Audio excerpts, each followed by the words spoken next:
ખેડબ્રહ્મા અંબિકા માતાજી મંદિરમાં ચંદ્રગ્રહણને કારણે દર્શન સમયમાં ફેરફાર। ફાગણ સુદ પૂનમના દિવસે આવનારા ચંદ્રગ્રહણને ધ્યાનમાં રાખીને સાબરકાંઠા જિલ્લાના પવિત્ર યાત્રાધામ ખેડબ્રહ્મા અંબિકા માતાજી મંદિર ખાતે દર્શન અને આરતીના સમયમાં ફેરફાર કરવામાં આવ્યો છે। સાબરકાંઠા જિલ્લાના પવિત્ર યાત્રાધામ અને નાના અંબાજી તરીકે ઓળખાતા ખેડબ્રહ્મા અંબિકા માતાજી મંદિર ખાતે ફાગણ સુદ પૂનમના દિવસે આવનારા ચંદ્રગ્રહણને ધ્યાનમાં રાખીને મંદિરના દર્શન અને આરતીના સમયમાં ફેરફાર કરવામાં આવ્યો છે।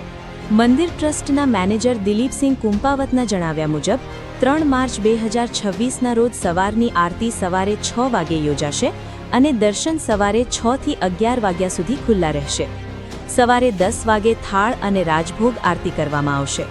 બપોરે 11 વાગ્યાથી રાત્રે 8 વાગ્યા સુધી ભક્તો માત્ર જાળીમાંથી દર્શન કરી શકશે।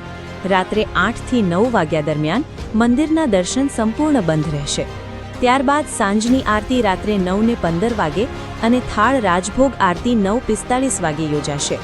આ ઉપરાંત 2 માર્ચ 2026ના રોજ ફાગણ સુદ 14ના દિવસે જ્યારે મંદિરના દર્શનનો સમય સવારે 7 થી 9:30 સુધી રહેશે અને સાંજની આરતી 6:45 વાગે કરાશે। હોળી પ્રાગટ્ય સાંજે 7:15 થી 8:15 વાગે કરવામાં આવશે। 4 માર્ચ 2026ના રોજ મંદિર રાબેતા મુજબ દર્શન માટે ખુલ્લું રહેશે। Bureau report, Sabarkantha.